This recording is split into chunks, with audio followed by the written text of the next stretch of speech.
Hey everybody, Hello. how you doing? Oh, I think Good. I'm signed on both. Awesome. Okay. Good to see you guys. I don't know if you got the message or not. I don't know if Zoom alerts you, but I you can't. should know that we're being recorded. I'm doing that so that those of you who can't join us tonight will be able to watch this after the case. Cool. And of course, all of you who were in the group tonight can go back and watch it as well if you want. If you just can't get enough of me. Hi guys. Hello. Cheers. Yeah, cheers. I see you're already getting started there, huh? Yeah, couldn't wait. I don't blame you. Cool. So I had a few people tell me last week that they were having some trouble getting logged in. There were one or two people who missed. So if I'm going to take these first couple of minutes here just to make sure that everybody who signed up gets into the group. I want to make sure that you get what you paid for. Amy's on So, there. Did any of you, while we're talking about it, did any of you in the group have any difficulties at all understanding the process for logging in tonight or anything like that? Maybe an internal thing. No. No? Okay. I just Somehow? want to make sure. It seems like maybe some people are getting, might be going to some people's spam account or something like that, because I had a few people tell me that they're not getting the links. Progress. Ooh, Microphone. oop, I'm going to mute you guys. Donna, I think that's you. We're getting a little bit of a feedback loop there. Oop, Hold on one second. We're figuring it out. okay. Got it? It sounds like you might be good. I pre-gamed, so I'm glad that's not just me.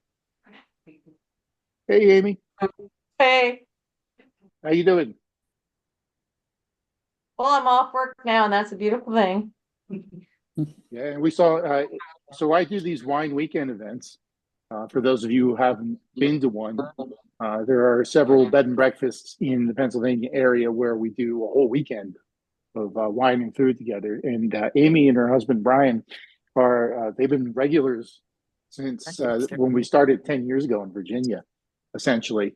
And Amy just recently retired, so congratulations to you.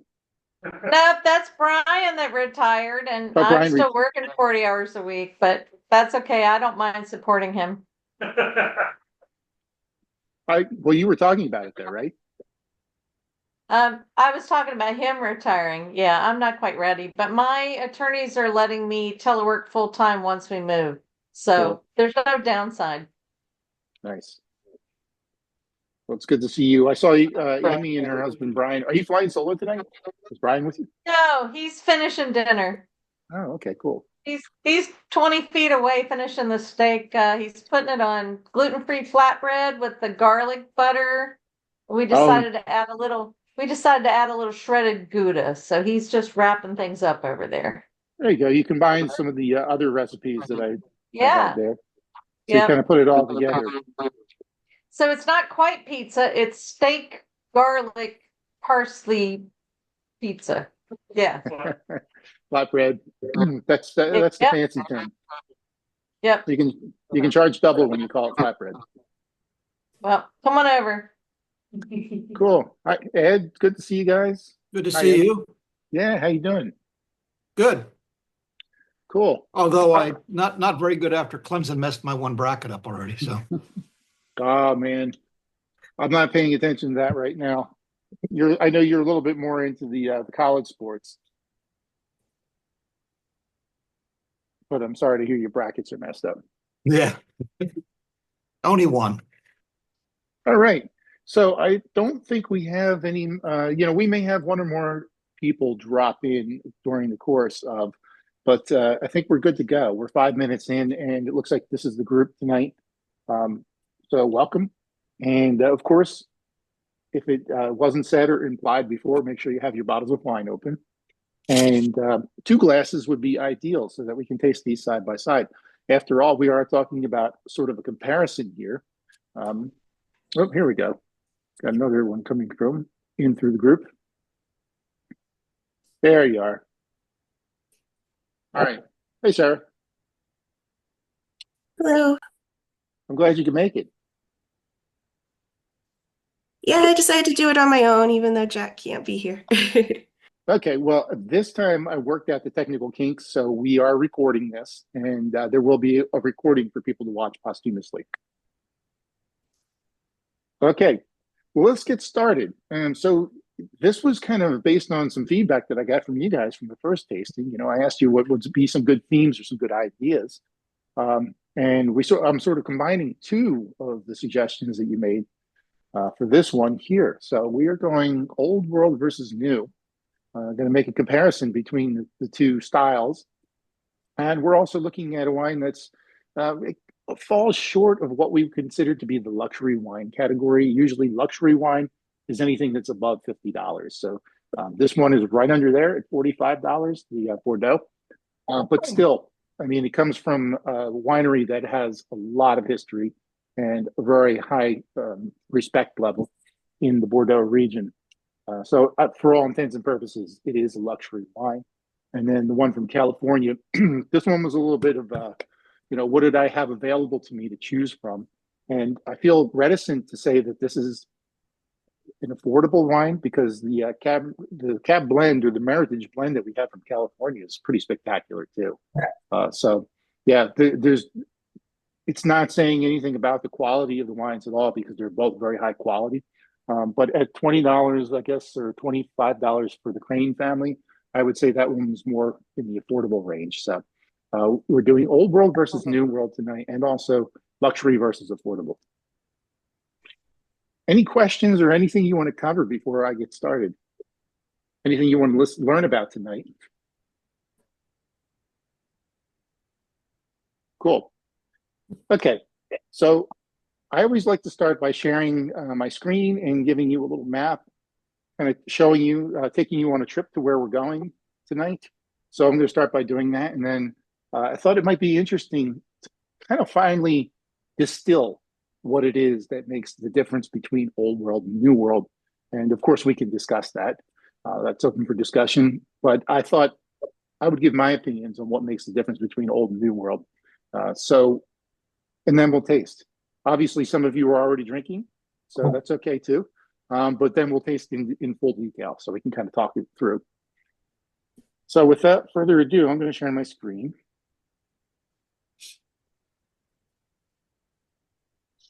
Can you guys see that? Yep. Okay, cool.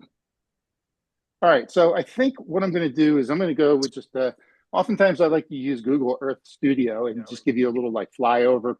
I like the technology, but tonight I think it might be best if we just go on a regular Google map and just kind of check this out as we go. So more dynamic in real time. One of the things that we discussed last time we had our tasting was where does Bordeaux and Napa, where do they compare as far as latitude is concerned? They're close to each other. This doesn't really give you a good sense, but they are on different latitudes. Over here, this is our one winery. This is our Bordeaux region. And this is actually on the 45th parallel. Down here, this Crane family vineyards in California, that is on the 40th parallel. So I don't know if you guys know this or not, but traditionally wine, the limits within where wine can be made in the world are between the 30th and the 50th parallel in both hemispheres. So we sort of have a mirror image on the north and the south. So if you look on a globe and you look between the 30th and the 50th in the north hemisphere and the 30th and the 50th mirror image in the southern hemisphere, those are where most of the wines in the world are going to be grown. And that's simply just because of the proximity to the equator and the kind of climate that is conducive to growing grapes. So the 50th in each hemisphere is the outer limit. It's, outside of that, it's usually too cold to be able to grow grapes. And then, of course, inside of the 30th on each hemisphere, it's going to be too warm. So you're close to the equator. It's more tropical. Tropical climates are not typically good for growing grapes. So I've marked both of our wineries tonight. And I think because this is titled Old World versus New World, we're going to start in the Old World. There's France, of course. And I'm going to switch over to the satellite view. And we know that Bordeaux, or most of you have been with me for the past couple of years, you've seen this map before, so you know that Bordeaux is located on the western side, the western coast of France, on the Atlantic coast. And counterintuitively, the region is divided by two major rivers, the Dordogne and the Garonne, excuse me. I get those confused all the time. So those would be these two rivers here. There's the Dordogne up in the north, and the Garonne is the southern one. And these two rivers actually flow from the center part of France out to the Atlantic. And you can kind of see, has anybody in the group been to this area, to this region of the world? No? We've been there. Okay, so when you were there, did you notice, was the river kind of like murky brown sort Oh, of? it's really dirty with all kinds of garbage flowing down it. Yeah. Yeah, it's a shame because, when you think of wine country, you have this romantic notion, and they do riverboat cruises on these rivers, and you have this romantic notion that you're going to be sailing on this beautiful blue river. But these are both flowing from the central part of France, and they're carrying a lot of sediment and mud with them. So by the time they get to this area here, which is Bordeaux proper, the water is really murky and muddy.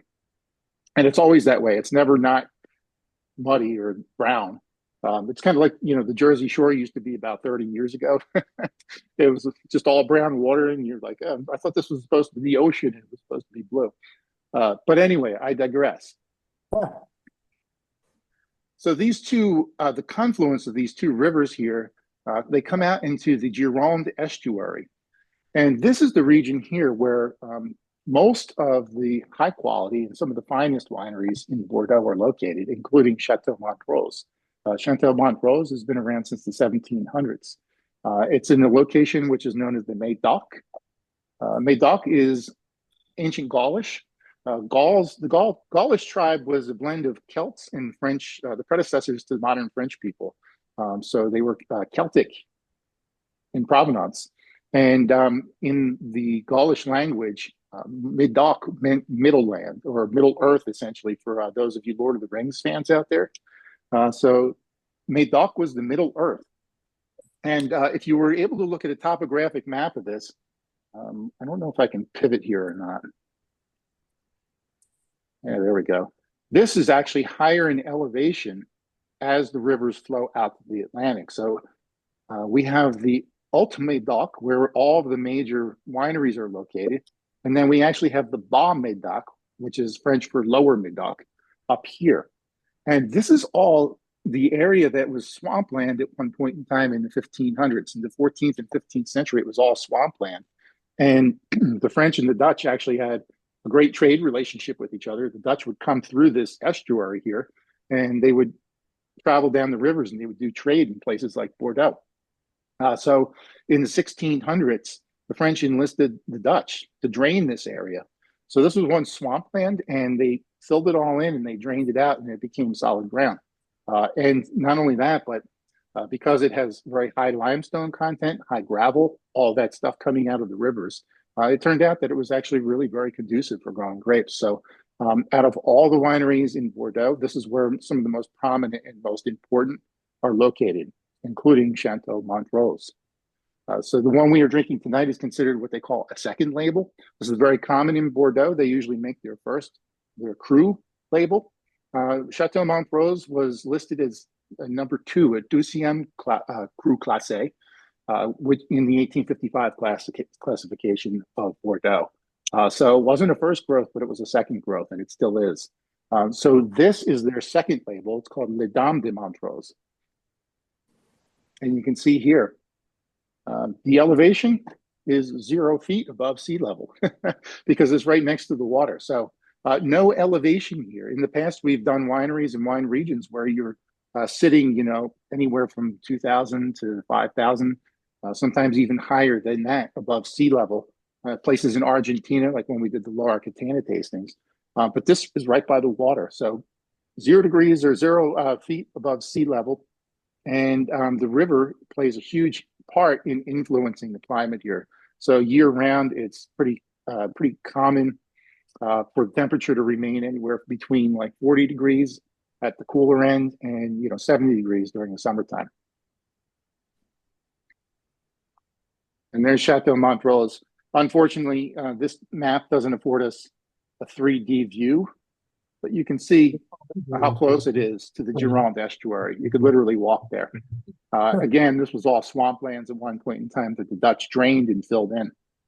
And turns out that it makes for some of the best wineries in the world. Any questions?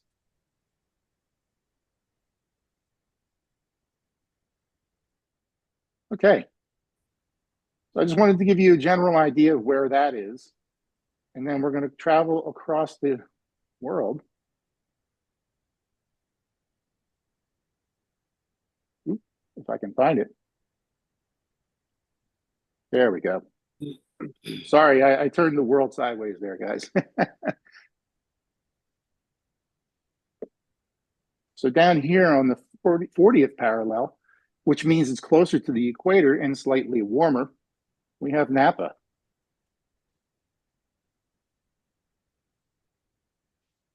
So there's San Francisco right there. And this is the San Pablo Bay. And you can see, we're relatively close to the Pacific over here. This valley here that cuts through the rock, that's the Napa Valley. And this other one here, this is Sonoma. This is the Sonoma Valley. So the Napa Valley, they usually consider Calistoga to be the upper north, like the northern limit of the Napa Valley. So if you're counting from Calistoga all the way down to the bottom of the Napa Valley where it meets with the San Pablo Bay, it's only 40 miles in length total. And the valley is at most maybe a mile wide. So it's not very big. And closer down here where the San Pablo Bay is cooler, it feeds cool air into the valley. So the bottom part of Napa tends to be cooler. And as you go up closer to Calistoga, it gets warmer. So down here, you're going to see in the bottom part of Napa, where it's cooler and it's influenced by the San Pablo Bay, you're going to see more of those cool weather grapes, things like Pinot Noir, Chardonnay, and Sauvignon Blanc. They're most common in this region here. And we have wineries that you'll find in the actual valley of Napa, but then there are wineries that are situated on the mountainsides or in the foothills of the mountains. And in California, they refer to those as mountain wines. Things like Mount Veeder, Spring Mountain, Atlas Peak. There are about 5 of them in total in Napa Valley. And those are all planted on the foothills on either side, to either side of the valley. This is mostly volcanic soil here. And it was actually ancient seabed that was pushed up out of the ground. So it's very high in calcium here as well, but a lot of volcanic material too. So right here is Crane Family. And Crane Family is planted right on the foothills of Mount Veeder. Mount Veeder has a lot of really great wineries. I don't know if you guys follow California or Napa wines closely, but Mount Veeder has quite a few. Mayacamas is one, probably the most famous. Mount Veeder Magic or St. Veeder Magic, I think, is another one too. And Hess collection is grown here too. For those of you who, a couple years ago, we did a Hess tasting. So over here on the western flank of the Napa Valley, in the foothills of Mount Veeder, we have Crane Valley or Crane Family. And you can see it's very modest. It's not a very big winery at all. Tilted a little bit. And you can see that it's actually south facing. So we're looking northwest up the valley here. And if you look at this winery, it's facing south. And in winemaking, a southern exposure is probably the best exposure if you want. Because as the sun arcs over your winery, from the beginning of the morning to the end of the evening. And sets over here in the west, you get the most sun exposure. So some places may only get anywhere from 8 to 10 hours. If you have a southern exposure, sometimes you can get 12 or more hours a day of sunshine, which is great for growing grapes. And I'm assuming a lot of you, since you're all wine geeks like me, you've probably all been to Napa Valley at least once, and you probably have some favorites by now at this point. Cool. Okay, so as I was saying before, is there any questions about that while we're here? No? Okay. Good, Mark. Good. Yes. Go ahead. Was somebody going to ask a question? Okay. All right. So as I was saying before, I kind of, I was doing this as an exercise for myself, but I figured it would be good for sharing with you guys too. If I could figure out and distill to you, we talk about this a lot, but what is it really that makes an old world wine and a new world wine? What makes them so different from each other? So I wanted to put these 2 pages together for us real quick to take a look at, and feel free to jump in and ask questions if you want or discuss. So generally speaking, old world wines, they're more about a sense of place. And this comes from the Roman times. During the Roman era, wine wasn't really that good. So they were struggling because there was no source of preservation or no way to preserve your wines. They didn't last very long. They were exposed to heat in the boats when they traveled down the river. Oftentimes they spoiled. We've talked about this in the past. There's a really great book that I recommend called Inventing Wine by a gentleman named Paul Lukács. And it talks all about the origins of wine from the Roman era up till now. And he talks about all these crazy things that they used to adulterate their wine with to make it taste better. So they would mix it with lead, salts to sweeten it a little bit. They would mix it with honey. They would mix it with chalk. They would mix it with seawater. And depending on where you were in Italy, each region had a different tradition. But when you made a really good wine, or when a region of Italy or the rest of the Roman Empire became known and formed a reputation for making high quality wines, it was really important. So the old world in Europe in general, a sense of place became very important because it was important to know where the best wines came from. So if you make really good wine and your neighbor makes really bad wine right next door to you, you don't want to be, you don't want their reputation to mess yours up. So it really matters where this wine comes from. You want people to know when you make a good wine that it's yours. So the old world is very focused on what we call terroir and a sense of place, identity. And the wines were historically produced for local consumption because they didn't have preservatives back then, such is the case now. If you travel to many places in Europe, Italy in particular, France, to a lesser extent, Spain, a lot of the wine is produced to be consumed locally. So if you go to a restaurant or you go to a cafe, you're going to get wine poured into a little jug that was made by the guy down the street, and doesn't necessarily have a winery or a formal brand or label. And that's the case to this day. So that's sort of informed the way they make their wines, typically with less preservatives and with less intent for them to be traveling a long distance. Then in the 1930s, we had this appellation system, particularly in France, that came in, which was a set of rules by which to make your wine. So it was really important that you follow the rules in order to guarantee a certain quality. That was the original impetus for creating the appellation system. So that set in place this set of strict guidelines by which most wines in Europe are made to this day. So they actually have rules in Europe where you can only pick a certain time of the season, and after a certain month, it's closed and you're not supposed to pick your grapes anymore. You can only make your wines to a certain degree, a certain level of alcohol. You can only use certain grapes, as we know. So all of these traditional rules from the appellation systems in Europe kind of dictate that you have a fixed product that's never going to change. So that kind of holds European wines more in a place of tradition. One of the things that I thought was pretty interesting that it didn't really occur to me is that a lot of these older wineries have been owned by families for centuries, and in which case they don't have a mortgage, they don't have rent to pay. So when you're in Europe, you probably notice that a lot of the wines are much cheaper to buy So you can get a really high quality wine for a lot lower price. That's one of the reasons why wine is easier to get, or good wine is easier to get in Europe too. Wines were traditionally enjoyed as a part of a meal. So the wines were designed more to be, I mean, this was, I remember I met somebody last time I was in Italy, I was talking to a woman who said her grandfather used to work in the fields. He was a peasant, and he used to work in the wheat fields, and she would take a kerchief with her every day, and she would wrap a loaf of bread in there, kind of a hunk of cheese, I guess, and she would take a flask of Chianti to him. And that was his lunch every day, and that was her job as a little girl, was to take him his lunch. So in the old world, wine was almost a source of nutrition and energy for people who were working, which is why sometimes it's lower in alcohol, and usually was considered to be a part of the meal. So Europeans see wines as a part of the meal, and they typically eat it with food or have it with food. They're using less oak over there too. The European tradition is typically to let the wine kind of shine through and show you its naked beauty.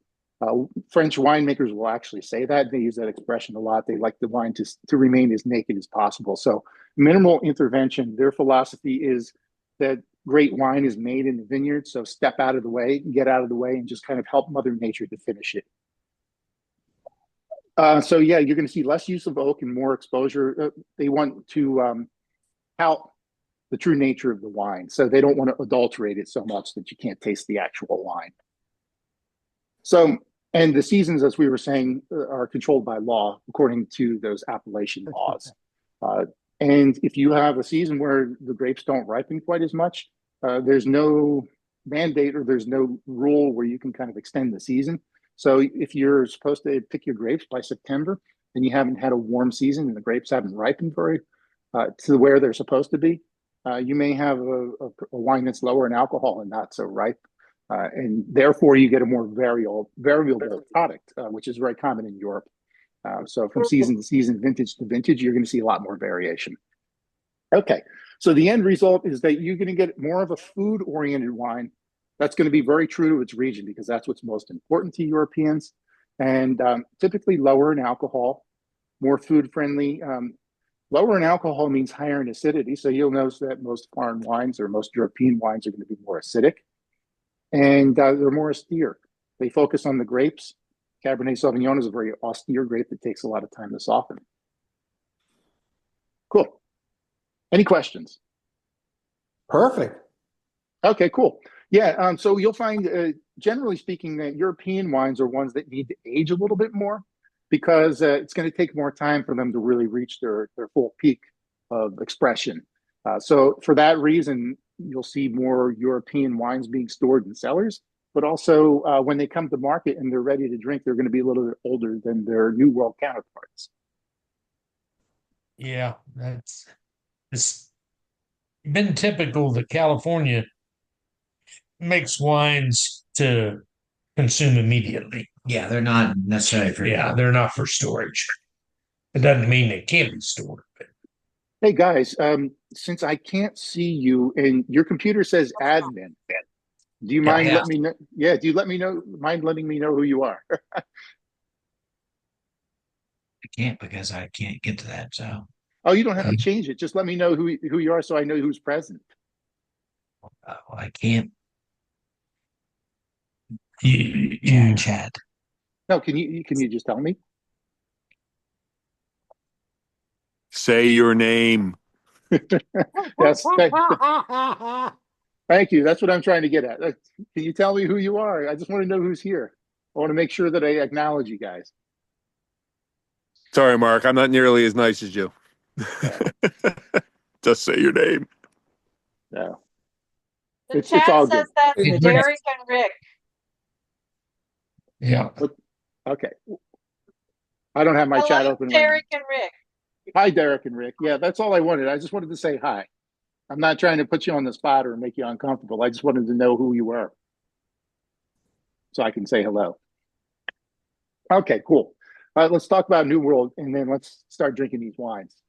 So the New World, by contrast, we were afforded, several centuries of progress between the old world, Roman times, making wine, and by the time they made it over to the New World.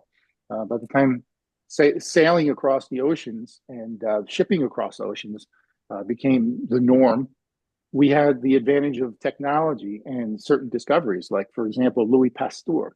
He was the one who discovered what was going on in fermentation.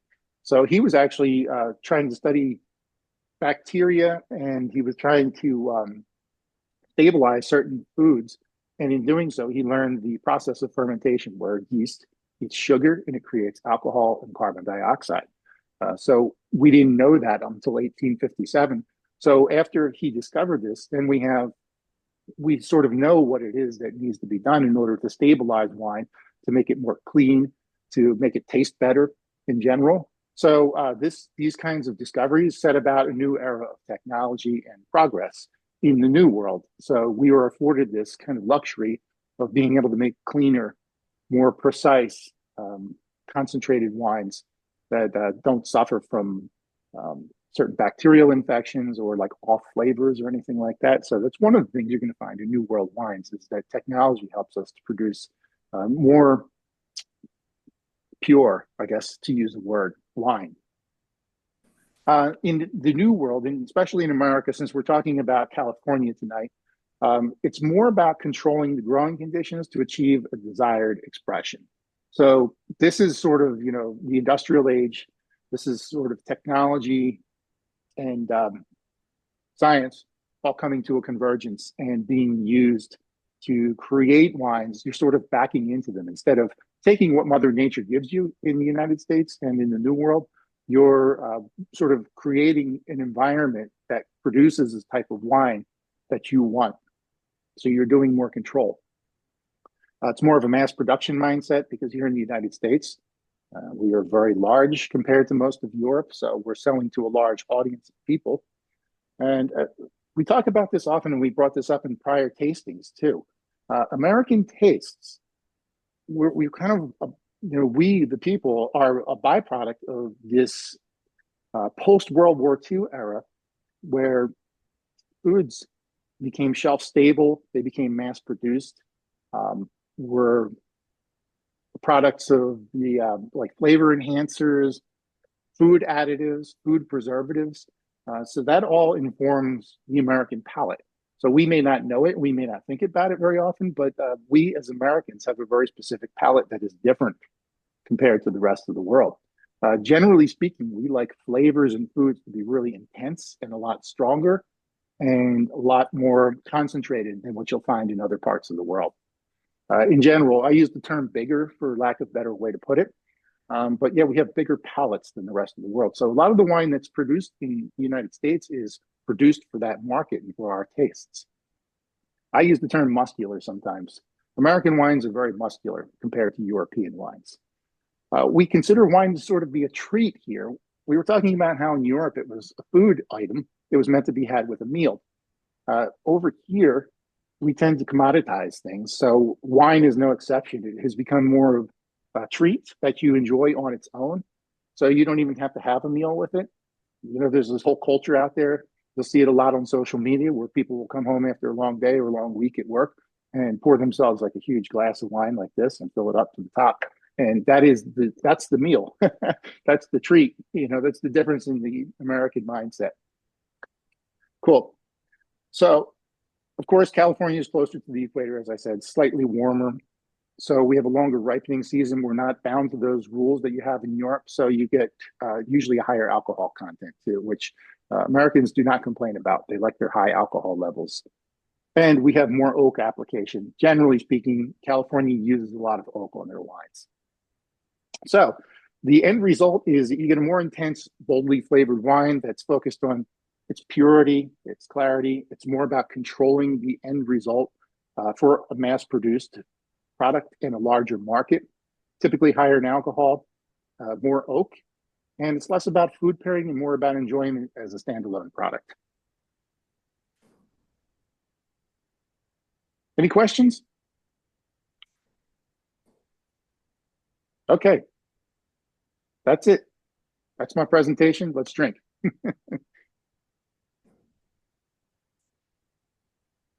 thank you for listening to that.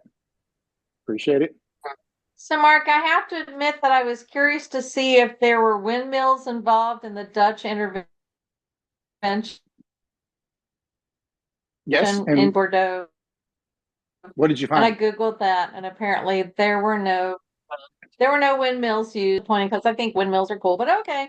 They use dikes and pumping stations. A little Yes. less romantic than windmills. Okay. I like windmills. Yeah. Well, if you think about it, who do you want to call when it comes to draining a swamp? It would be the Dutch. Yes, Because they're really good Netherlands, at it.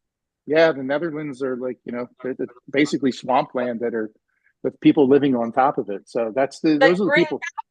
It's recaptured swamplands. So no, I admire that, and I like the tulip gardens in the Netherlands, and yeah, there are no windmills in France apparently.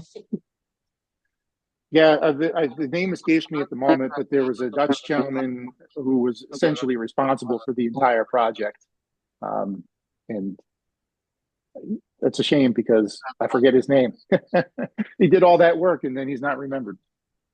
He Okay, is remembered because he's like contributed to the whole wine region. So there you go. cool. So here's a question.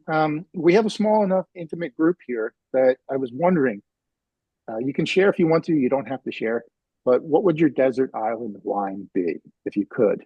Only drink one wine for the rest of your life. What would it be? Bordeaux. Who was that? Rob? Yeah, Rob. Yeah. Any particular region? Any particular kind? I mean, I like the Saint Julien stuff a lot, but I like that you get a little bit different wine and everything. Different California cabs. Sometimes they kind of taste the same to me. Yeah. They're the exploration, I guess, or there's two sheets of paper that I just did. There's two decks.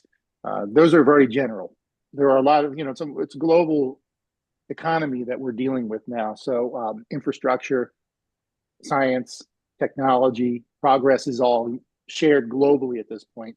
So those were broad generalizations, but these days, a lot of California wineries are making wines in the same French style. A lot of French wineries are making the California style. So it's all kind of melding together. And to the chagrin of a lot of wine experts out there, because a lot of them complain about the fact that the wines are all losing their identity, I guess, because they're all being made to a similar style now at this point. So let's start with the old world, since we were talking about old world, new world. Let's start with the origins, and we're going to start with the Dame de Montrose, the Saint-Estephe.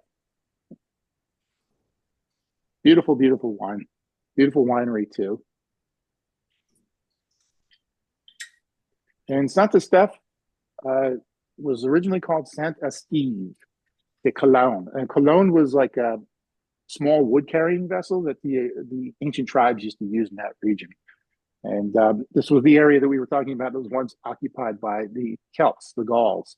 And they named it the Médoc because that was their term for Middle Earth.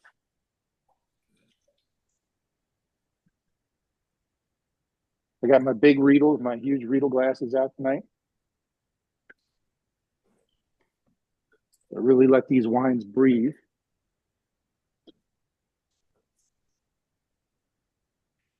So this region here, Saint-Estephe, you don't hear very much about because it doesn't have as many first growth as some of the other regions excuse me. Château-Montrose and Coste d'Esternel, which is another winery that some of you may be familiar with. Coste d'Esternel, they're both second growths. There's also a third growth here too. It's called Calin-Ségur. For you Bordeaux hounds out there, you probably know what I'm talking about. But for those of you who don't, there was an 1855 classification by Napoleon III, where they were holding a World's Fair in Paris, and they wanted to tout the wines of Bordeaux and the wines of France. So they asked the local merchants to classify their wines, ranking them from first through 60. So there were a total of 60 wineries. This is very controversial because back in 1855, when this classification was done, It was based on sales records. So they thought the quickest way to assemble this list would be to figure out who was selling the most wine, because they figured that was the good indication that the wines were high quality. So not necessarily based on quality, but based on sales records. And those 60 designations still remain in place today. And that really kind of like pisses off a lot of the Bordeaux growers and the Bordeaux winemakers, because they argue that it's not necessarily a true sign of the quality of the wines. So Chateau Montrose is the second growth. There's 5 different growth classes, 60 different wineries, and of course the first growth, Premier Cru, are considered to be the highest quality. So this is second in line. Chateau Montrose was established in 1815, so it came a little bit later. It was a winery in the 1700s, but it wasn't really incorporated until the 1800s. Ooh, little woody. This one is, we were talking about, you're going to get some more tertiary notes on here, more austere kind of notes and aromas. So there's definitely some leather and tobacco, and some wood too. Kind of earthy, like damp soil. Yeah. Yeah, there was a moment when I opened mine up at first, I thought there was a little cork in there, but it's not cork. It's just more of an earthy kind of. Yeah, I thought the same thing. Yeah. Did you get that too, Ed? Yeah, absolutely. I had to actually pour some and like, I hope this isn't bad. I had the same thought too, but it's not there now after letting it open up a little bit. Right. It's more of like Karen was saying, it's more of like an earthy thing going on there. Almost a little like graphite even. Yes, and this is common. I know that sounds a little strange, but we use that term quite a bit in wine parlance. And graphite is, I think it's a byproduct of the oak aging, actually, and it happens over time. Sometimes you'll hear people say pencil shavings too, sort of the same thing. It's a little bit of like a stony, flinty kind of smell. Yeah. And this one is a blend of 43% Cabernet Sauvignon, 49% Merlot. So it's actually Merlot dominant. And this is one of the things that I learned in doing my research. Saint-Estephe and that left bank of the Gironde estuary typically uses mostly Cabernet Sauvignon. But they were noticing, this is sort of, it connects with what we were talking about, how certain wineries are sort of changing their style to appeal to larger markets now. So you have an old world winery that's trying to appeal to larger new world markets. So they used to use predominantly Cabernet Sauvignon, but recently they've changed the formula to use more Merlot now because it's softer, more supple flavored grape. So they're trying to appeal to a larger audience by changing the formula a little bit. So this is predominantly Merlot, with Cabernet Sauvignon coming in second, and then just a touch of Cabernet Franc and a touch of Petit Verdot. But it's really woody. Which is interesting because it's not a lot of oak. It's only 12 months in oak. And it's only 40% new oak, which makes it even more confusing. But it's only roughly half of the batch is brand new oak, and for only 12 months, which is not very long. In Bordeaux, sometimes you see up to 18, sometimes even 24 months. But to me, are you guys getting that acidity? You're sort of getting that little bit more of a spice, a little more earthiness in there. Definitely leaner. That 13.5% alcohol. This one is slightly less than the second one we're going to taste. But that is a Bordeaux wine. That is a European style wine. That is what old world wine should taste to me. What do you guys think? I like it. The tannins are like softer. That's the Merlot. Yeah, compared to the other one. Yep. Yeah, Cabernet Sauvignon can tend to be very tannic, especially when it's young. So they, as we were saying, over the years, the Saint-Estephe appellation in general has been using more Merlot in their blends in an attempt to kind of soften it up and make it more approachable when it's younger and more appealing to a global audience. This one really stands up to the garlic that we put on the steak. Like it has enough gumption to stand up to it. It's really interesting. It seems counterintuitive, but red wines you wouldn't think would pair with certain types of food, like spinach, for example. But Bordeaux wines really go well with spinach and certain types of greens too. And yeah, garlic, especially raw garlic. Something has a little bit of a bite, a little bit of a burn. Really kind of works well with a Bordeaux like this. One of my favorite is the garlic soy wings that I gave you the recipe for. They're easy to make. They're only like 4 or 5 ingredients. And even a touch of ginger in there it's an optional ingredient, but I like to throw it in there. And when you throw the ginger in there, it really brings out sort of the spiciness in the wine. What do you guys think? Do you have any comments or questions about this one? I like it. When I first opened it, I thought I smelled and tasted the touch of like blackberry. Totally going. After this was like several hours ago. Don't smell, taste that at all. Yeah, it's common for it to. We sometimes use the term "blow off," like certain flavors and aromas will blow off over time. It's just kind of it's a simpler way to say that the some of the alcohol evaporates out of the wine and it carries some of those volatile aromas with it over time. So yeah, they sort of evaporate out of the glass technically, but we call it blowing off. So sometimes you'll even get a wine where they add sulfur to it to preserve it, and you open it up and it smells like rotten eggs, or it'll smell like canned tuna sometimes, or that's because of the sulfur. And you just open the bottle, you can decant it, you can pour it in your glass, and over the course of a couple of minutes or a couple of hours, that will blow off. So oftentimes that happens as wine changes. Some of those aromas and flavors will blow off. Yeah, there's definitely some berry in there. To me, I'm getting more like a kind of like black cherry, but really it's kind of buried. The fruit flavors are kind of buried underneath a layer of like that leather, that tobacco, the spice, maybe even a little licorice in there too, some black licorice or fennel. But we always talk about this. This is the hallmark of a high quality wine. The more you sit with it, the more you kind of taste it and let it go for a while, let some of that stuff blow off of it. It changes and becomes more complex. So, we start with like 1 or 2 descriptors, blackberries, cherries, a little bit of oak in there. And then it just keeps on going and going and going. And you wind up adding more and more of those descriptions to the list. That's the hallmark of a really high quality wine.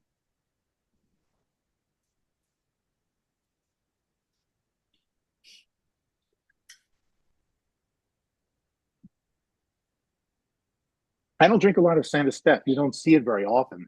Typically, you see the more popular appellations, Saint Julien, Margaux. Margaux is very popular because they have Chateau Margaux, which is probably one of the most famous first groves. Any more questions or comments about that wine? I see somebody, Jojo, I think that's Don. Don, you said Chateauneuf-du-Pape. Is that your desert island wine?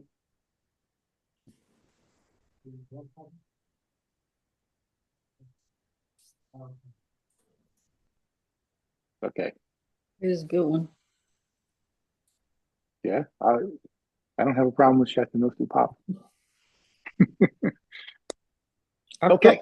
I've grown fond of those of the Northern Rhone Syrah.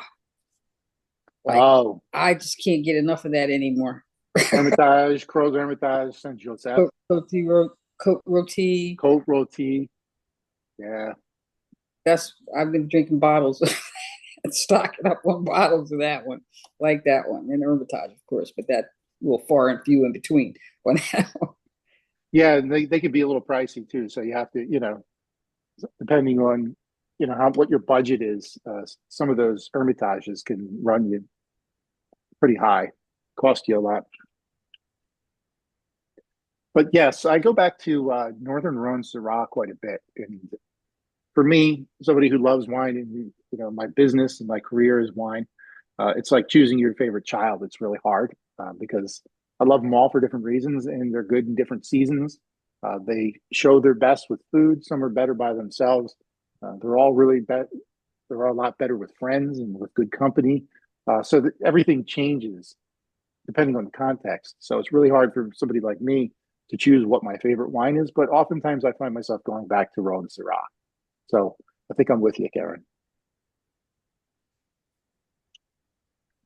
All right. Now that we have a benchmark, let's go to the New World. We're going to go to the cream family here.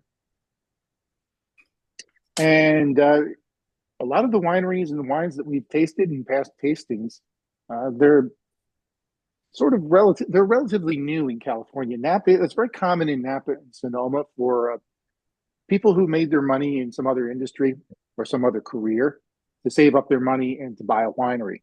So oftentimes, I remember we've done tastings in the past where we talk about some of these wineries, and it's really just one or two wealthy people. Sometimes it's even an investment firm that puts their money together and they buy a winery. And there's really not much to talk about. But these guys, they've been around for about 30 years and they're family owned. So they've been there for a while.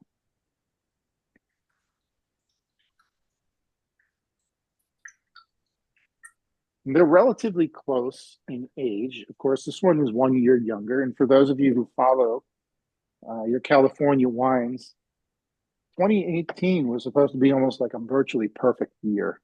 Iconic vintage. Yeah. Yeah. That's one of their vintages that they tout all the time for being almost like the last perfect vintage, because after that was when they started to get all the fires, they had drought and stuff like that. So 18 was almost like their last perfect vintage. You'll hear them talk about the 2018 a lot. And this one here, this is located, as we were saying, I showed you on the map, this is located on Mount Veeder, sort of in the foothills. It's not very high up. As you could see, it was just in the foothills at about 300 feet of elevation. So probably not enough to make a difference temperature-wise, but that is a cooler region in general anyway. So I would expect this to be a little bit more acidic because of that cool temperature, that cool climate. We could take that. We're in the same dish. To me, this one's tasting or smelling more stewy. I'm Right. almost getting like plums or prunes in there. You guys getting that? Definitely plums. Earlier. This Again, one, I don't get it now. no. Changing. When How I long first have you had this opened one this, it was a big fruit bomb when I first opened Right. it. And that it was so fruit forward, I didn't like it. But it's changed a lot over the last hour. I'd agree. So this one is more Cabernet Sauvignon dominant. This one is about 70% Cabernet Sauvignon, followed by Merlot, about 23%. This one has Malbec in it. So that's how it differs from the prior one. And then there's Petit Verdot, which is in the prior wine as well. So the only thing really different here is it's more Cabernet Sauvignon dominant, and there's a touch of Malbec in there. And that Malbec might be lending itself to that. There's sort of a meatiness. Are you guys getting that? And I don't know if it's just, we were talking about it earlier, but I almost smell some pencil shavings or like some graphite in there too.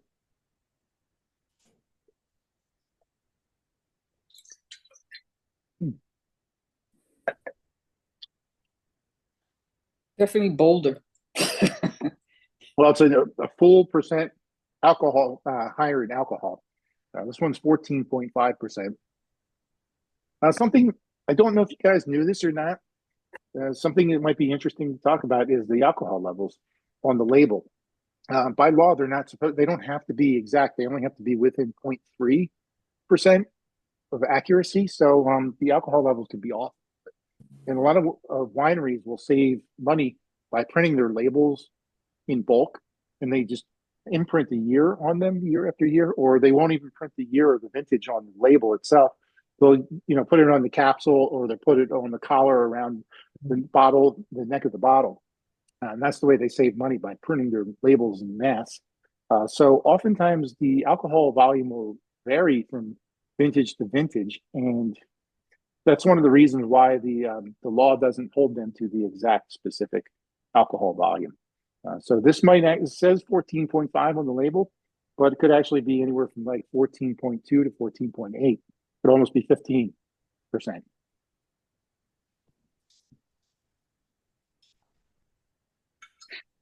This one sees 18 months. So this is a longer French oak, which is in keeping with what we talked about with New World American wines. Typically, they're going to see a lot more oak. That's one of the things when I do my wine tastings, when I meet people who drink red wines, that's one thing that most of the red wine drinkers that I meet at my wine tastings have in common, is they say they like that heavy oak flavor.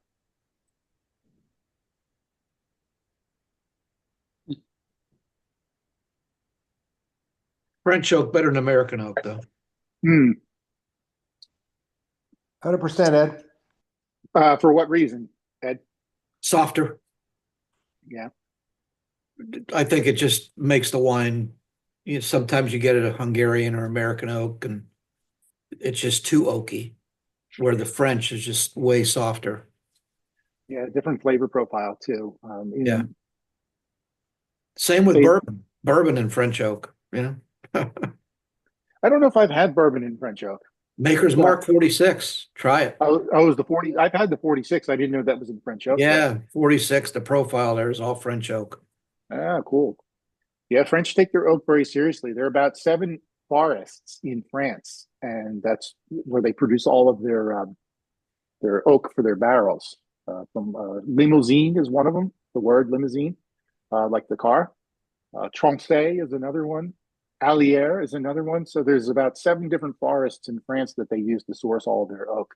And French oak is supposed to impart more of a cedar kind of wood flavor and more of like a cinnamon or a nutmeg spice. Right.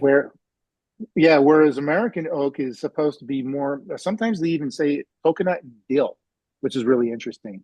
The dill doesn't come out very often, but sometimes because Rioja from Spain uses a lot of American oak, you can sometimes taste the dill in a Rioja.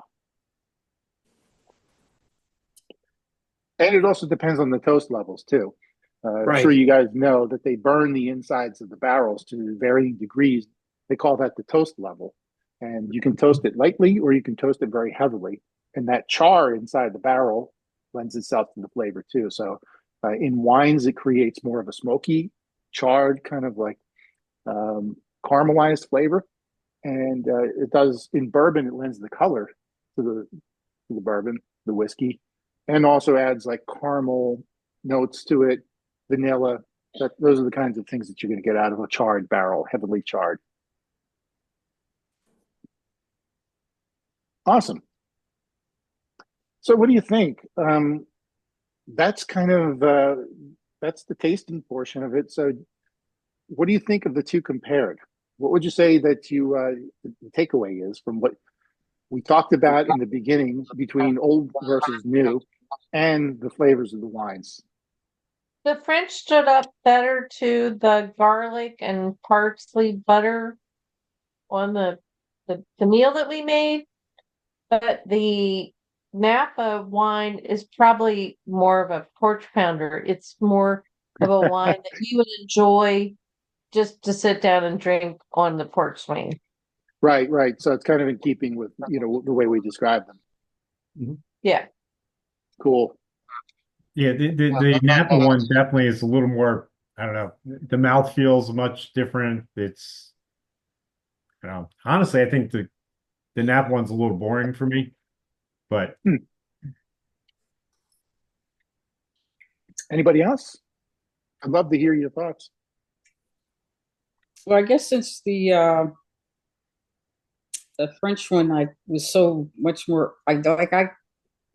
The earthiness, the soil, it represented the terroir better than the or more. I shouldn't say better than the Cabernet, the California wine did. I agree with you, and it takes a bit of. Yeah, you have to drink a lot of wine over time, but the more wine you drink, especially the more Bordeaux you drink, it's very identifiable to me. And to me, it's the cedar and the leather and the tobacco, and that very characteristic kind of like spice flavor with a little touch of oak in there. And as it ages, now this one here is 8 years old, kind of starting to turn the corner where it's starting to get those characteristics that a really good Bordeaux has. This wine is relatively young as far as a Bordeaux is concerned. This one can probably go for another 15 years easily. It would be even better. But you would get more of that spice and that tobacco and that there's like leather armchair, like the one I'm sitting in right now. Those kind of sensations. But yes, I think the Crane family was more just like kind of like it was simpler. I think more straightforward.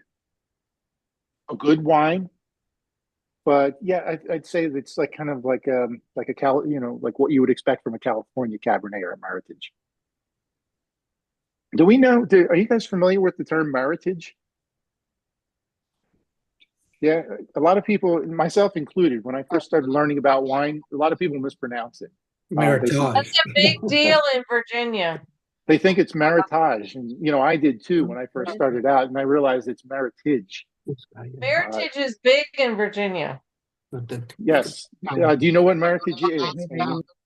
Yes, it requires a license to you have to pay a fee to claim it. It's a blend that you've paid a fee to claim. You're not wrong. Yes, it's supposed to be using the Bordeaux grape varieties. So technically, you're only supposed to use the grape varieties that they use in Bordeaux. But there are some exceptions. I've seen Meritages with Zinfandel mixed into them, which is really weird. But you're right. There was a contest in the 1990s where they were trying to promote California blended wines, and they held the contest to see who could come up with a term to describe those wines. And the person who won the contest came up with a blend of merit and heritage. So it's Meritage, and it's made up term. So it's not, it's not some fancy French term like Meritage. It's actually Meritage. And Amy's right. There's actually a Meritage society that you have to pay a licensing fee to every year in order to be able to use that on your label. And it's a lot. So the Virginia wineries come up with all sorts of things that are Meritage-like to not have to pay that fee. Yes, I've seen that before. It's like it sounds like Meritage. Yes. Yeah, I've seen those Or terms it in the looks bottle like before. Meritage or it tastes like Meritage, but it's not Meritage because they didn't pay the fee. Yeah, they'll call it something, interesting, like some marketing term like Mediterranean or like everybody gets real clever to try to find their way around that licensing fee. And I don't blame them. I wouldn't want to pay it either. I think it's something like $30,000 a year or something stupid like that. Cool. All right. Let's do our little poll like we always do. Okay. Let's see what you guys thought was the. I did have one question. Oh yeah, sure. And maybe you said this and I missed it. But the La Dame, was that left or right? That was it's mostly it's right, Bank. No, It's left back.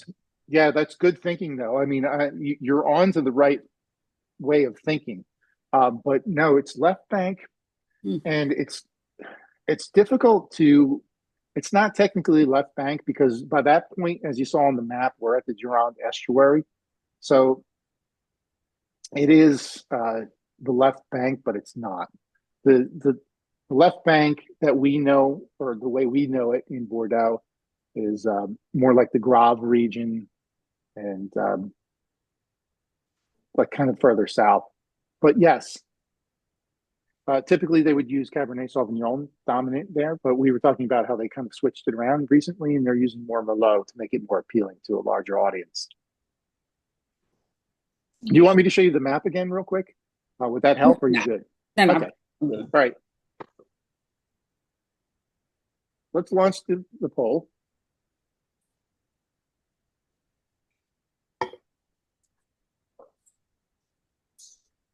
And I just want to see what your thoughts were on the standout of the night.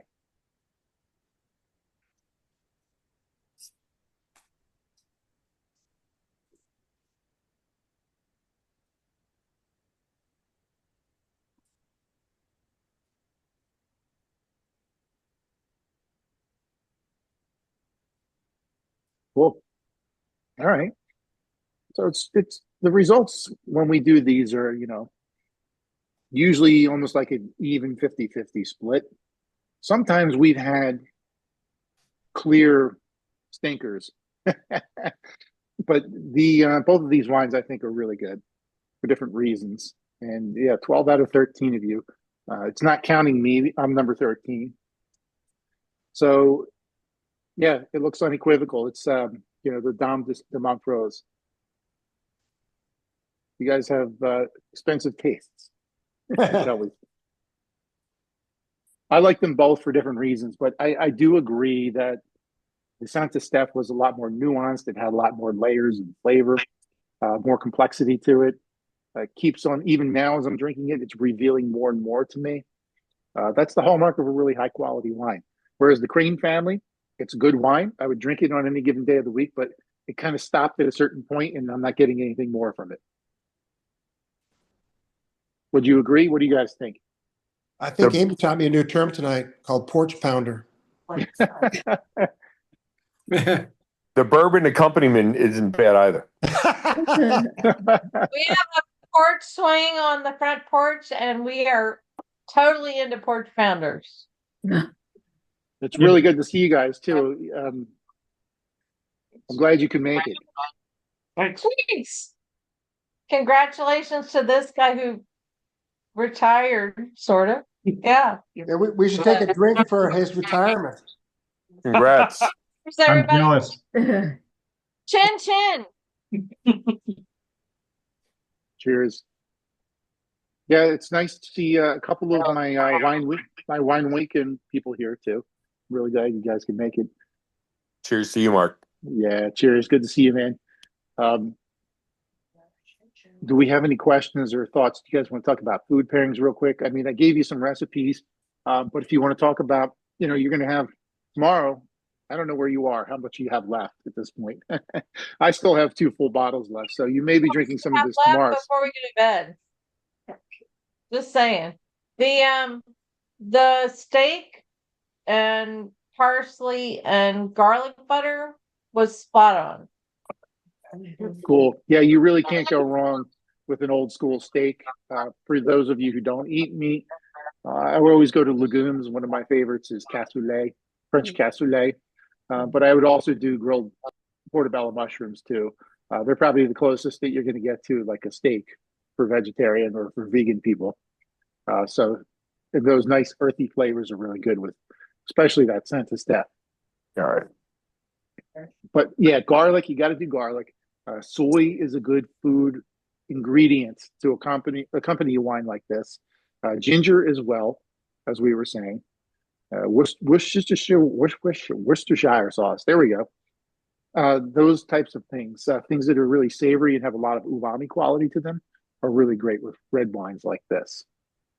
Are you guys going to cook anything for them tomorrow? I assume Friday night. I assume some of you are going to be cooking dinner at home. So what do you have planned for these wines? Or are you just going to pound them on the patio tonight? Nah, they're back for the weekend. Yeah. With being vegan, I'm going to try some more spinach with some of these Bordeaux and red wines. Yes. That's a great idea. But yeah, I didn't open them up. I got that Corvin, which is a game changer. Oh yeah. It is a game changer. You need it. Why I'm drinking more wine these days. These tastings, especially when we do 3-bottle night for 2 of us. Wait, what is that thing? Oh my God, I The recommend. Corvin, it pierces the cork, and you pour like a glass without opening the bottle. Oh, cool. Use it on multiple bottles. Yeah. Sorry, is that Pete? Is that you? I can't see who. It was. I'm sorry. Yeah. Oh yeah, Pete. So Yeah. Pete, yeah, the Corvin, it has almost like it looks like a hypodermic needle. Yeah. And it goes through the cork and it uses argon gas.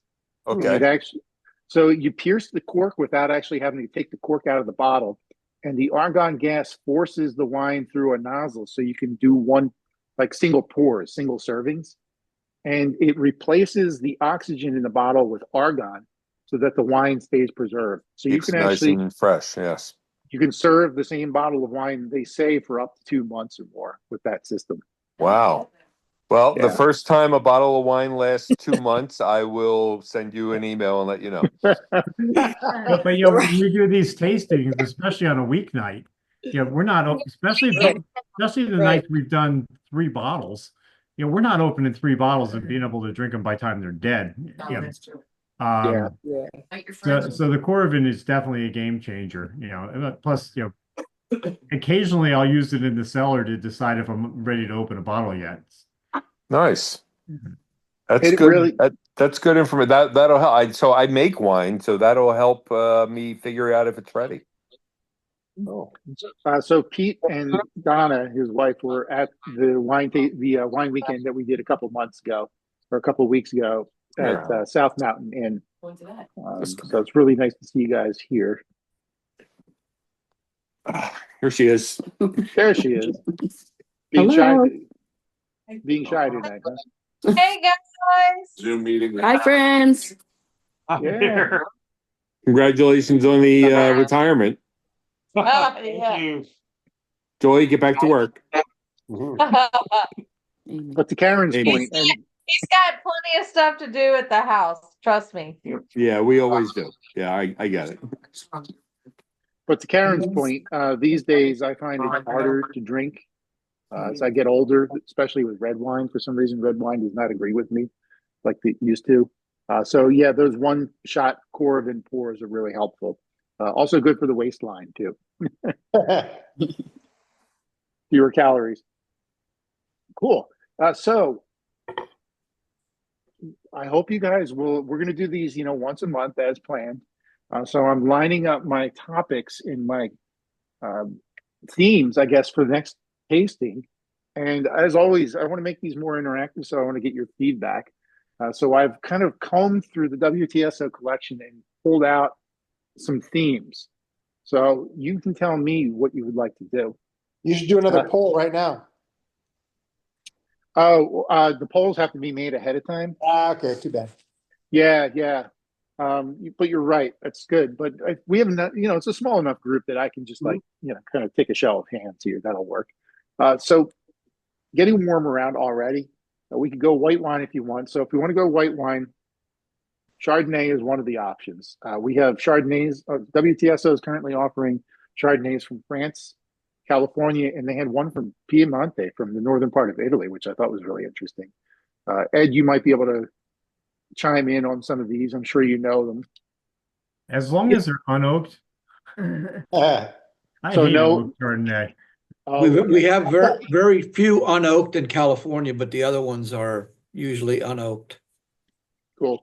Yeah. The Californias are definitely going to have some level of oak in them. Yeah, but there's some great California Chardonnays out there right now. The problem with the inventory right now is we've got some inventory sitting out on a container somewhere that we don't know when it's going to arrive. So some of our inventory for Old World is a little bit light right now. We have a Syrah set that we could do. So we have French, Australian, and Washington. Let's do Syrahs that next from. month. Yeah. Yeah. Syrah would be cool. Does anybody else do we have any other votes for the Syrah? I'm not gonna argue. Syrah. Yeah, I vote for the Syrah. Okay. Yeah, there's Syrahs available from France, Australia, Washington, and Sonoma at this point. That sounds good. Okay, cool. Do you want to hear the other options? Yes. Sure. Okay, cool. Sauvignon Blanc. If you want to go there, we have Napa, New Zealand, and Sancerre, France. We'll wait on that one. I take it. Summertime. Summertime. Yeah, keep that one in the queue. Okay, cool. And then we can do a Washington set. So this would be more of a sampler set. We have a Washington Riesling, a Washington Syrah, and a Washington Cab Franc. That sounds crazy, but one of the reasons I like you, Mark, is that you bring me crazy. Yeah, I'd like to stir it up a little bit. Yeah. I would like to propose for future consideration Viognier, Fournier? Yeah, except we don't have any.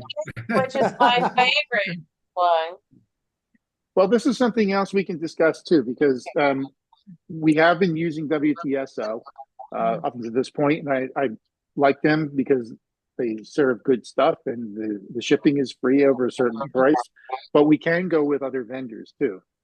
So if you guys are open to that, I've been looking at wine.com, and I've also been looking at Gary Vaynerchuk's website too, which is Wine Library. It's Wine located Library. located in New Jersey. So if you Well, guys we want to could do, just invite everybody to Virginia to try out all of our wonderful beignets. Put your Well, if address you- in the chat. We'll come on up. Or I'll come on up. I'm up. Mark's down. Yeah, come on up. so the one caveat to using a different vendor would be that you'd be paying additional shipping. It wouldn't be much. It'd be about $20. So if you guys want to try different regions like Austria, if you want to go to South Africa, those are all available through wine.com, but we would have to pay shipping on those. How do you guys feel about that? I'm still really good with the WTSO. I mean, Okay. and what I didn't get in earlier is one of the things that I really like about what you've brought over. I guess, however, I started at the beginning with you on WTSO, Mark, and what I really like is without you, I would just keep drinking the same old stuff, but you've opened me up to a lot of new stuff, and I appreciate that. Wow, thank you so much. That's a very big compliment. We had talked about just like obscure areas like Hungary or something like that. I think it would be fun to try a place that most of us haven't had wine from. Or Georgia. Yeah. Well, we can definitely do that. That is going to require us going through a different vendor, though. And that would Exactly. mean- Yeah. yeah, that would mean slightly higher prices because we're going to be paying for shipping. If you guys are okay with that, we can do one or two tastings where it's going to be a little bit more, but it'll take us to some of those regions. I feel like the shipping is cheaper than actually traveling to those regions. So we're good with that. We're all coming to Virginia. What do you mean? Okay, well, yeah, so maybe we'll save those for like, one-offs here and there. They're going to be a little bit more pricey, but yeah, we can definitely, I would love to try out some of those more esoteric regions for sure. And the other thing I was dreaming up was there's a company out there called Cheese Grotto that I just worked with recently, and they send cheese packages too. So we could do a wine and cheese package together. Ooh, If now that's you're something that talking. would interest you. Interesting. Yeah, it would be, it's not exactly cheap to do it that way, but we would be able to do it for probably about double the price of what we're doing right now. Okay. Yeah. With the wine and the cheese? Yes. I'd be in for that. That'd be fun. That'd be different. They sell really beautiful cheeses. It's like artisanal, like really high end stuff. But I know, for a Thursday night that some of you are on a budget, or there might be a sort of a mental limit to what you want to spend for something like this. So, yeah, I thought we live for cheese. I thought I would throw it out there. Just I mean, you guys, cheese is a live food group. cheese, Cheese and we're wine are in. both food groups. Yeah. I mean, it comes down to like keeping it reasonable most of the time, but the one-off more expensive is not going to hurt any of us, and we'll try something different. Oh, I agree. okay. That's reassuring to hear. That's good. So, most of the It's time we'll try. 1,000% cheaper than going to a local restaurant for the same stuff. Yeah. A great point, Amy. Awesome. We were talking about single vineyard things. I mean, my latest thing last year or so is single vineyard Pinot Noirs. That would be a fun one to touch on too. And you talk about something that represents a terroir more than anything else is, you can try a Pinot Noir that the grapes practically touch each other and they're different. Well, that I happen to know that WTSO has a lot of right now. Yes, we do. Yeah, you guys have a lot of. I know, Pinots. Ed, you're a big fan of that single vineyard Pinot Noirs too, right? Yeah. Yep. When we have a ton of it. So maybe we could segue into the warmer weather with like a Pinot and then some of the white stuff. And I'm always a fan of Washington since that's where I grew up. Okay, so it seems to be a consensus that Syrah is next on the list. Yeah. Yep. Does that sound Like right? it. Yes. let's Okay, do it. Syrah, and then maybe we transition into the warmer weather with a Pinot tasting set. Yeah. And I then like that. And then go when away. when we really start talking about warm weather, we can either do the Washington or we can do a white set. Yeah. Perfect. I like it. Awesome. This is what I like. I love the feedback. I love the interaction here. So this is really important. Don't be shy, because these are for us, for the entire group. It's for everybody. Cool. Do we have any questions before we say goodbye and call it a night. Anything you want to add? Anything you want to talk about? Where's Michelle? She's sitting right over there. Amy says hello. Oh, she's being shy. Hold on, I got to get her. There she is. It's my wife, Michelle. Hey, Michelle. No. Hi. Cool. Yeah, Michelle's with me through, she's been with me since I started this business, and she goes to all of the wine tasting events too. So, When's your did you have a schedule of the wine weekends? Because I know soon I want to try to do it one of these days. I do. I have it on my. It's fabulous. Yes, I have it on my website. There are 2 fall dates. So in September, we're going to be back in Mercersburg, where we just were, Central Pennsylvania. September will be Central Pennsylvania, and in October will be Berks County. That's close to Reading, Pennsylvania. So that'll be South Mountain. They're both on my website. And last thing I guess I want to throw out there, since I'm doing the sales pitch right now, is I finalized the dates for my cruise. So if you guys want to do a wine cruise with me, I've got dates for that. Yeah. Do share. Yeah, it's April 21st to the 28th next year, so 2026. And it's going to be from Barcelona to Corsica to Sardinia to Rome. Oh. What cruise line is it? Oceania. So they do smaller boats than normal, but it's about 600 people, and it's about a 600-person boat, and their partner is wine enthusiasts. So they have like a wine enthusiast tasting room where we're going to do a private tasting, and I'll lead that, and I'll lead a couple of excursions too. So it's going to be really cool. Probably I'm going to shoot for, I think, Corsica and Sardinia. So I've never been before. I would love to see some of the vineyards there. Any of you guys ever been to Corsica or Sardinia? No, I haven't. I mean, they've been bandied back and forth between France and Italy for hundreds of years, and they're in the Mediterranean, so they grow wine. They make their own wine there. Grenache is probably the most popular grape that both of the islands grow, so they're very well known for wine. And if I'm out there and we're doing a cruise, might as well hit those. I mean, because I've been to Italy before, I've been to France before, but I've never been to Sardinia or Corsica. What was the language of the map? I'm sorry, I'm looking at my my notes here. What was the language of the map of Europe? I'm not sure. Quite sure I get that. I think, was that Derek and Rick asking that question? Looks like it. Could you, if you guys could clarify? I'm not exactly sure what you're asking me. That regional language? The map that you had on your presentation, I had no idea what language that was. France was what I expected, but everything else was in a different language. Really? The country names. Oh, yes. Yeah. Good observation. You know what? I pulled the map really quick, and I wasn't really paying. Yes, that's French. Yeah. I'm looking at it right now. Sorry. That was French. Germany is Allemagne. So that's what you were probably noticing. And Yes. yeah, and England is Angleterre. Good eye. Good catch. Okay. Well, it's been wonderful.